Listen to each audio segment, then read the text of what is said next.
Okay, first thing we'll go over, instead of going over general injuries, we'll go over the SOPs for CFA and PJ.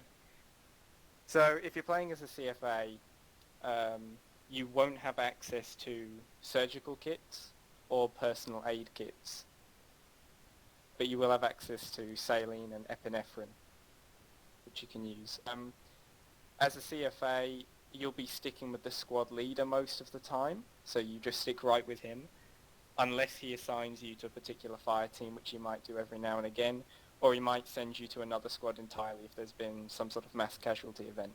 If someone on your squad is injured, if they're doing it right, they won't yell over radio for you to come to them. They'll tell their fire team leader. Their fire team leader will then talk to the squad leader. Then the squad leader will send you over to where the injured are. And then you'll fix everything up and you'll go back to the squad leader. Sometimes as a CFA you might need to be a bit firm with the people you're trying to treat because they have a habit of just not listening to you. If you're trying to interact with someone and they're moving around so you can't interact with them, tell them to stop moving firmly because they won't listen to you. It happens so much, people just don't listen, and it's really hard to start doing things if people are moving around.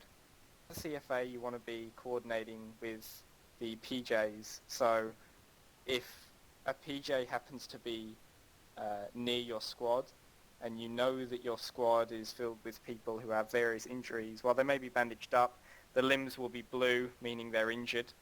You might want to get the PJ to start fixing them up. Same with medevacs, you want to let the PJs know who's in the squad, who's injured. That way the PJ can relay it back and see if they can get a medevac going. So the PJs are your friends. You want to talk to them when you can. CFA's got long range as well, don't they? No. Oh, they don't? But since the CFA sticks with the squad leader will relay relevant information back to you, should he need to. As the CFA, you have a large backpack instead of a long range. Right. So just stay on your normal squad radio when you're CFA. As a PJ, it's a little bit different. So sometimes as a PJ, first, before that, PJ has access to a surgical kit and a personal aid kit as well. So if you're playing PJ, you need to bring both of those things. CFA, you don't need to bring either of them. We'll go over what they do in a bit. So as a PJ, part of command team. So generally you'll be sticking with command. And depending on what's going on the op depends on how you'll be used. So sometimes the commander might send you to be part of Alpha or Bravo and stick with them. So you can then coordinate with the CFA within that squad and do any stitching that needs to be done or anything like that. Or sometimes you might just stay as part of command, and when command locates a compound which they're going to stay in, might stay there and set up a sort of field hospital for people to bring injured back to, fixed up. As a PJ, you're going to be doing probably less of really bandaging people and more of just stitching them up. If the CFAs are doing their jobs properly, it's probably just going to be stitching. Though people may come to you that are very injured that the CFA can't handle because they're on the move. So sometimes people will literally just dump an unconscious body in front of you and say, fix them. So if you're a PJ and you know that there's a lot of injured people in various squads and you want to set up a medevac, you don't talk directly to Vandal. You talk to the commander, who will then talk to Vandal to try and get medevac organised. Vandal will then try and get that organised, relay it back through the commander to you, and then an LZ will be decided upon, and then you just need to make sure that all of the injured are with you and ready to move when the helicopter comes down. As a PJ, you would have your radio on channel 1 for command, but if you get put with a squad, I would set up an additional channel so you can listen to command and maybe the squad that you've been put with within another ear at a lower volume, so you can sort of tell what's going on should you need to move. So as a PJ and a CFA, the information you get medically wise will be different for if you were a non-medical role. So if you go onto the head and then check pulse, so you get an exact instead of just a indicator of, high, medium or low or normal. So generally with a pulse, anything under 60 is something to be sort of worried about, but not life-threatening. You know, they've probably just jabbed themselves with morphine a while ago and the heart rate's starting to climb back up. If it's probably, I'd say 50 or below, I'd start to worry and maybe think about just, you know, sitting them down and then deciding what you need to do about it. That's when I guess you could use atropine, but generally after morphine, the heart rate will start to climb anyways, as long as they don't suddenly inject themselves with more of it, which does happen. So I would just sit down with them for a bit, check the pulse, and just watch them for a few minutes and see if the pulse starts to rise. And if it starts rising, just watch it for a bit, you know, make sure it's rising steady, and then I'd let them go, because, you know, it's just going to come back up after the morphine. So if you look at his wound there, so you've got a medium avulsion. Now, you'll get different sizes of injured. You might get a small avulsion, a large one, and that doesn't change what type of bandage you need to use on it, but it will change how quickly he's going to bleed. So if it's large, he's going to bleed quick, and different injuries have different severities and, you know, different types of bleeding. So a large cut is going to bleed a lot less than a large avulsion.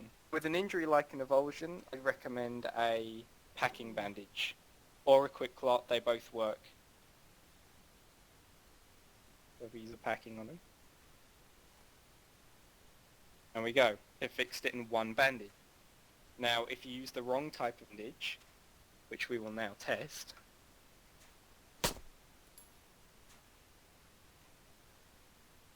so let's say I put so one of you interact with him and put field dressing on it.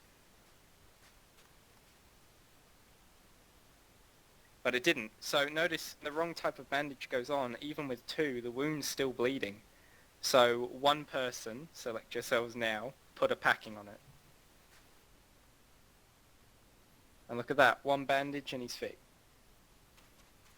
If you fix someone up, chances are they'll start bleeding again. Because the wound is still blue. So the wound's still there, you've just stopped it bleeding. So if one of you wants to use a surgical kit on it, now the surgical kit can only be used when interacting with the torso. It'll only show up if you're actually looking at the torso when you do it. Sometimes the surgical kit doesn't show up for some reason. It doesn't let you use it. I think you need to relog to get it to work. Right, so now if you look, you know, everything's fixed again. Still in a bit of pain, but he can deal with it. A surgical kit will only actually work if all of the wounds are no longer bleeding. If a wound is still bleeding, you won't get the option for a surgical kit. And I believe if you start doing surgery and a wound opens while you do surgery, the surgery doesn't count, does it, Lemon? I think it just makes it null. So I'd recommend doing surgery as soon as they're bandaged. The wound doesn't start bleeding again, because otherwise you're just going to be sitting there and you'll have to do surgery again. It'll be hard to try and get every single type of injury, Lemon. Not just to actually get them on there, but him to survive the process as well. Lemon, go stand over near the helicopter. We'll be fine, Lemon, don't worry. Looks like I'll be fine. Let's get over to his body quickly.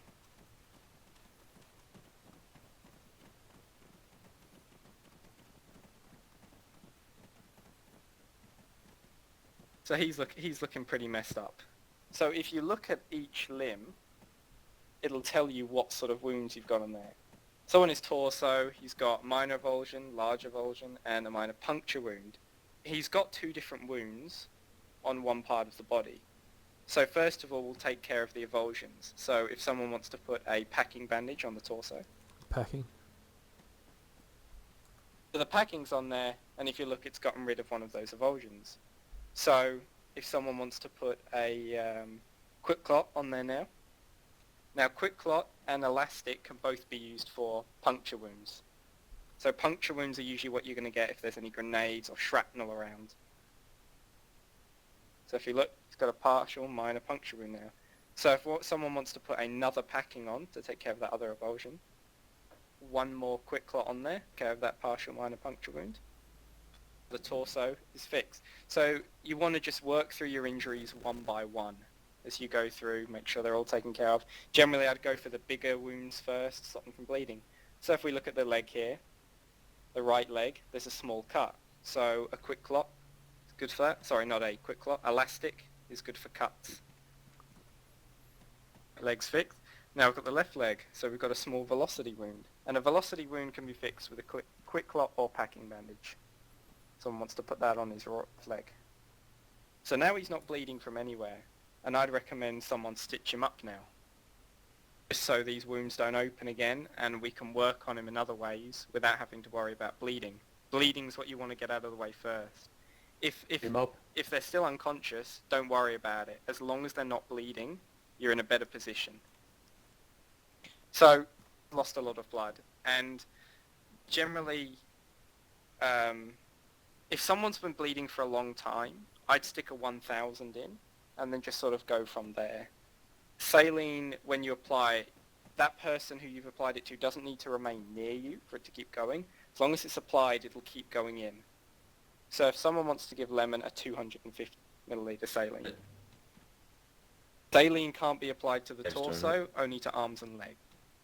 See, look, we've got a little leaving IV. So the leg is now bleeding again if someone wants to. What about you, ArmA? Can you stitch him? Yeah, I'm stitching him at the moment. I don't think it's enabled properly. It doesn't work sometimes. Pulse is 91. Alright, stitch him again, ArmA. So, if you look at his body, he's not bleeding. He hasn't lost a lot of blood. Why is he still unconscious, I hear you ask? Well, he's passed out from pain. So, someone wants to... Now, one person... Everyone step back apart from one person for this. Right. So if you check his heart rate now, it's going to start to lower because of that morphine. So it's 81 now. It was 83 before. Yep, so it's going to keep dropping, that morphine. So if it's holding at 78, don't need to inject any epinephrine into him. He'll be fine. It's got to wait for the morphine to actually wear off before we start injecting more into him. So if you were a medic in that situation, let's say it was just you and you've done all this to someone, you've got them back up, you just say to them, check the heart rate one last time, just make sure they're okay and it's not dropping, then you just say to them, yep, you're free to go. And then they'll go back to wherever they need to be. I mean, when someone's been knocked unconscious, there's really only two things that'll be keeping them unconscious. Lack of blood or pain, or no heart rate. That'll do it as well. If someone's got no heart rate, then I'd recommend CPR. If that doesn't work, really the only hope for the person is to bring them over to the medical tent and apply a personal aid kit, which we will now go and do now if everyone wants to follow me south. Epinephrine will climb the blood pressure. So if somebody is very low on blood pressure, they're in a lot of pain, you can give them both morphine and epinephrine and it won't necessarily fix them, but it'll keep them stable while reducing the pain. So personal aid kits can only be used by PJs, and you can use them in Bushmasters? You can, can't you? It depends if it's a medical bushmaster. Okay, if it's a medical Bushmaster, you can apply it. If it's a medical helicopter, you can apply them in there as well. And if it's any sort of medical tent here, you can apply it here as well. The personal aid kit will pretty much fix everything. Even if the person has no heart rate, they're not dead, as in-game dead, but they're still alive but have no heart rate. Everyone know what I mean by that? Not really. Sometimes you can go into sort of an unconscious state and have no heart rate. Still in the game, you haven't died yet. You haven't gone into the... So how do you know like that they're still clutching their weapon, are they? Yeah. So there's different ways to check if someone's dead or unconscious. You can say, if they're still holding their weapon, but generally if their body's ragdolled, they're dead. They're gone. You can't save them. They'll go into a very noticeable position when they're unconscious. That's an easy way to check. You can even check from a distance. So a personal aid kit will fix any injury. All you need to do is get the person to sit still in here, go onto the torso and apply the personal aid kit, and it'll fix everything that needs to be fixed and they're good to go. If you're a PJ and you're calling in a medevac to bring people back to base, or just to do work on the helicopter, that's what you want to be using on people. It's just so, people can actually be well again. If the op is going, for quite a while and a lot of people have injured, you don't want, 20 injured people running around constantly bleeding. It also can be used to fix an injury if you have absolutely no idea what is keeping this person unconscious. If you're doing medical work on someone, it is not up to you to keep yourself safe necessarily. It's up to the people around the injured and the injured themselves. If someone's got a bleeding torso and they're facing out, watching a certain area, you need to tell them to keep watching the area they're watching instead of watching you or trying to fix themselves. That's really common. People will get injured. They, for some reason, think that you're not doing a good enough job fixing them, and they'll try and bandage themselves. Tell them not to do this, because otherwise you've got 2 people bandaging and no one watching for the enemy. And they're going to sneak up on you, and you're going to get shot. And it's happened to me. I've been trying to fix someone. They try and fix themselves. Guy comes around the corner and kills us both. Can we go outside and shoot some dummies? How packing works. You can go outside and shoot some dummies. All right.